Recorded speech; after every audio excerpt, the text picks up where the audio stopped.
इस वीडियो में सॉल्व करते हैं यार केस स्टडी 2 और ये भी यार काफ़ी अच्छा क्वेश्चन है। ठीक है, और स्टार्ट करने से पहले मतलब यार इतना बड़ा सा ही कुछ पैराग्राफ दे रखा है। ठीक है, तो पहले हम क्वेश्चन देख लेते हैं कि वाकई में यार हमें पूरा डिटेल में पढ़ने की ज़रूरत है कि ऊपर ऊपर से काम चल जाएगा।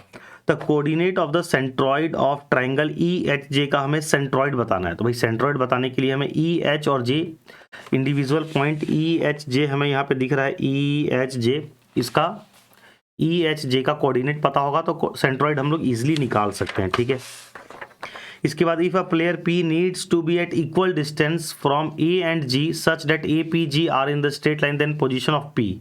तो पी का पोजीशन क्या होगा, पी का पोजीशन पी कहाँ है, क्या लिखा हुआ है, if a player P needs to be at equal distance from A and G, A और जी से बराबर दूरी पे, तो ये रहा पॉइंट ए, ये रहा पॉइंट जी, ए और जी से बराबर दूरी पे होना है उसको, प्लेयर पी को। ठीक है, यानी इससे हमें समझ में ये आ रहा है कि हमें सबका कोऑर्डिनेट पता करना होगा। यहाँ पे जितने भी पॉइंट्स दे रखे हैं, देखो यहाँ पे किसका किसका ई एच जे का यूज हो रखा है, यहाँ पे पॉइंट ए पी जी, फिर यहाँ पे आई ई के क्यू ई, मतलब यहाँ पे जितने सारे पॉइंट्स मार्क किए हुए ना, इन सारे पॉइंट्स का यूज हो रहा है। तो सबसे पहला काम करो यार, यहाँ से इसका कोऑर्डिनेट तुम लिख लो। ठीक है, और ये यहाँ पे हमें एक्स एक्सिस वाई एक्सिस दे रखा है। ठीक है, चलो क्वेश्चन भी यार पढ़ लेंगे एक बार हम। ठीक है, तो ये देखो हमारा ओरिजिन यहाँ पे दिख रहा है। ठीक है, तो उसके हिसाब से सबसे पहले ई का कोऑर्डिनेट क्या हो जाएगा, 2,1 लिखते जाते हैं यार साथ साथ। तो एक काम करते हैं, ऐसे कर लेते हैं ना, पहले ए बी, कितने पॉइंट है, ए बी सी भी होगा कहीं ना कहीं, इसमें कहाँ दिख नहीं रहा यार, A B E D G F H I C कहाँ गया, ये रहा सी। ठीक है, तो चलो सबका कोऑर्डिनेट लिख लेते हैं।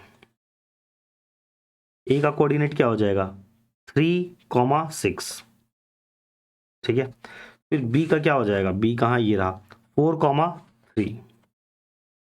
इस तरीके से करके सबका कोऑर्डिनेट लिख लो। फिर सी का कोऑर्डिनेट क्या हो जाएगा, 4,-1। ठीक है, फिर डी का हो जाएगा A B C D D D रहा 3,-4। ई का कोऑर्डिनेट हो जाएगा 2,1 और एफ कहाँ है, एफ ये हो गया 1,5।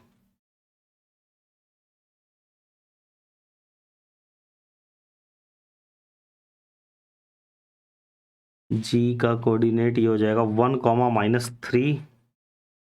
एच का हो जाएगा -2,4 और आई ये रहा आई। ठीक है, -1,1 और जे भी है के भी है। जे का हो गया -2, -2 और जे के बाद के का हो जाएगा -4,1। ठीक है, ये हमने लिख लिया है। ठीक है, जिसका जिसका यूज होगा उसका हम यूज कर लेंगे।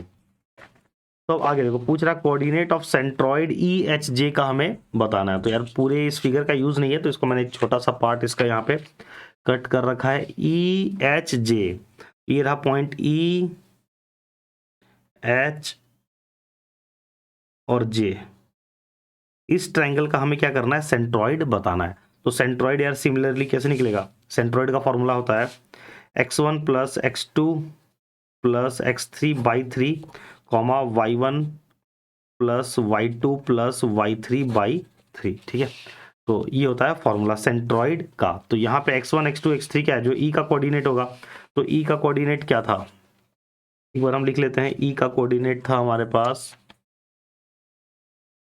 2,1, ई एच का कोऑर्डिनेट था -2,4 और जे का ई एच जे चाहिए। ठीक है, तो ई एच जे का कोऑर्डिनेट है -2, ये हमने लिख लिया यार यहाँ पे। तो ई एच जे और हमें ई एच जे का सेंट्रॉइड चाहिए, तो ये हो जाएगा 2 + -2 + -2/3, 1 + 4 + -2, 1 + 4 + -2/3 सेंट्रॉइड का फॉर्मूला होता है ये, ठीक है। तो ये +2 -2 तो कट गया, फिर बचा -2/3 और 4 और 1 5, 5 में से 2 चला गया 3, 3/3 ये हो जाएगा 1। तो -2/3, 1 ये इसका करेक्ट आंसर हो जाएगा कोऑर्डिनेट ऑफ सेंट्रॉइड।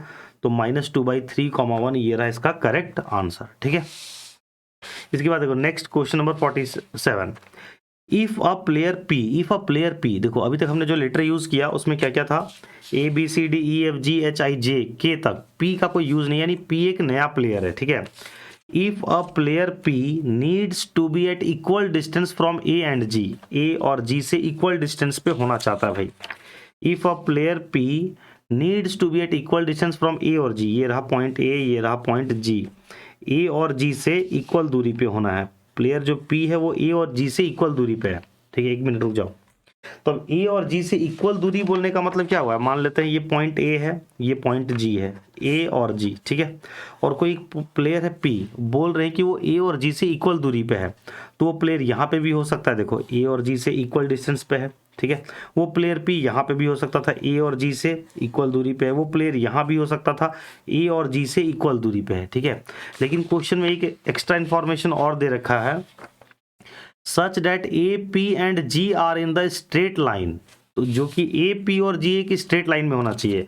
तो अगर जो प्लेयर पी है वो यहाँ पे आ गया, तब तो ए पी और जी स्ट्रेट लाइन में नहीं हुआ, तो पी को कहाँ पे होना पड़ेगा, फिर यहाँ पे।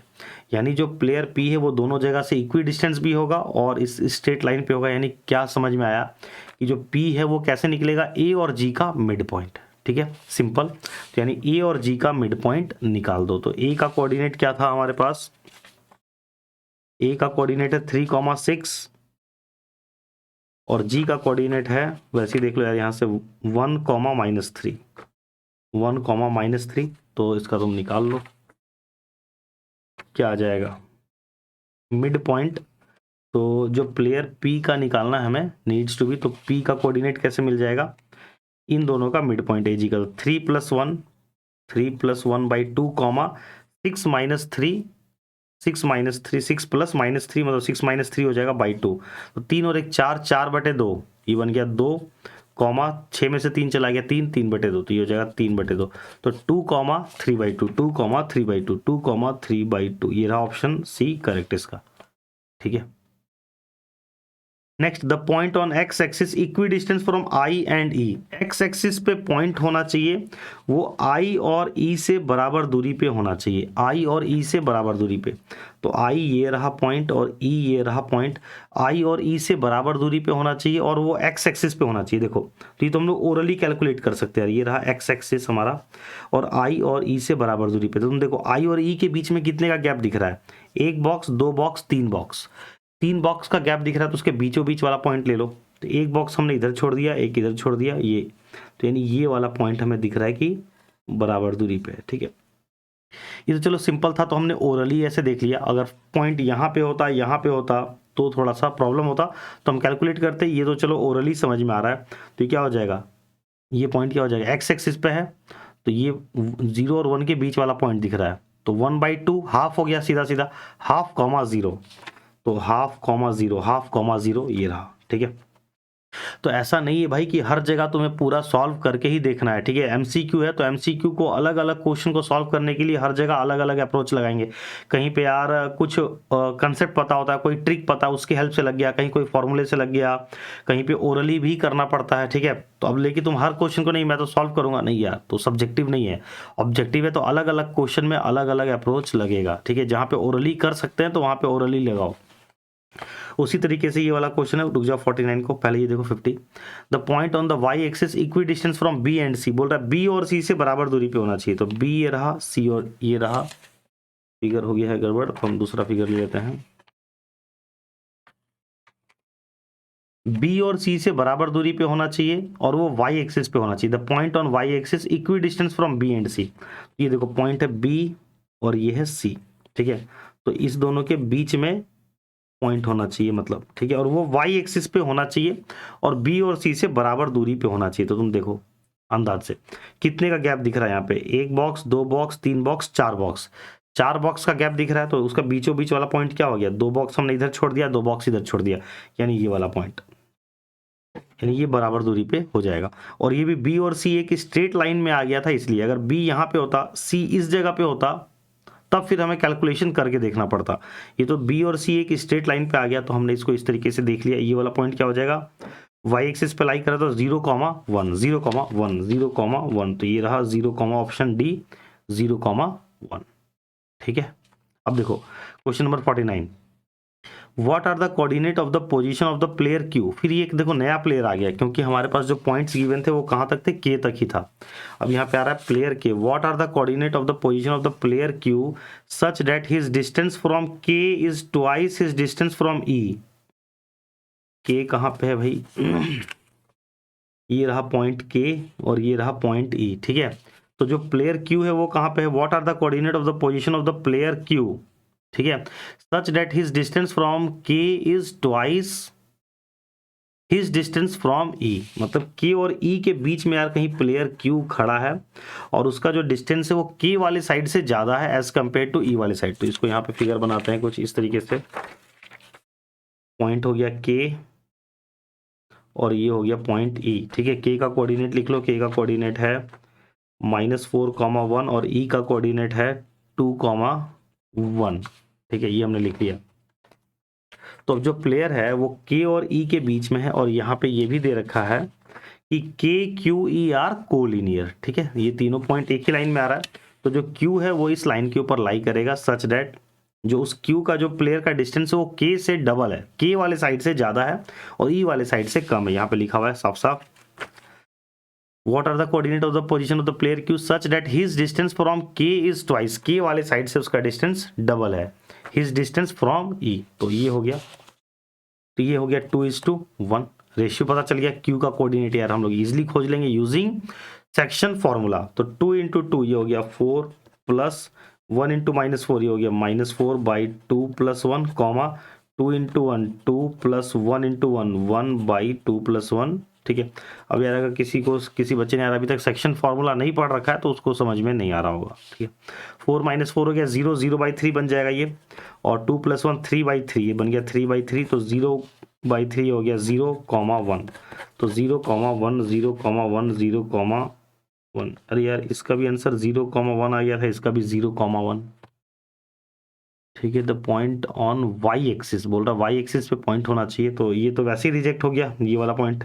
वाई एक्सिस में कोई भी पॉइंट होता तो उसका फर्स्ट वाला पार्ट 0 होता, तो ये भी रिजेक्ट हो गया था, ये भी रिजेक्ट। इन दोनों में से कोई एक करेक्ट आंसर था। ठीक है, और इस वाले का आंसर हो जाएगा 0,1। और इसी के साथ हमारा यार ये सीबीएसई मैथ्स का सैंपल पेपर स्टैंडर्ड वाले का हमने पूरा कंप्लीट कर लिया 50 क्वेश्चन। तो जिस भी बच्चे ने यार पूरा देख लिया उसको समझ में आ गया तो भाई फीडबैक ज़रूर से देके जाना, फीडबैक देके जाना यार। और तुमने यार ऐप डाउनलोड नहीं किया है तो भाई ऐप डाउनलोड कर लो, उसमें हम लोग टेस्ट सीरीज स्टार्ट करने वाले हैं। ठीक है, और भी काफ़ी कुछ तुम्हें क्लास 10 से रिलेटेड काफ़ी मटेरियल मिल जाएगा। चलो ठीक है, बाय बाय। तुम लोग फीडबैक ज़रूर देना कि केस स्टडी जो दिया हुआ है कैसा लगा तुम्हें। ठीक है, और जो तुमने जितना भी पढ़ रखा है एग्जिस्टिंग नॉलेज के बेसिस पे तुम कंफर्टेबली बना पा रहे हो कि यार प्रॉब्लम हुई तुम्हें, आई होप होनी नहीं चाहिए यार। ठीक है, लेकिन इस बार सीबीएसई ने अच्छा क्वेश्चन दिया है।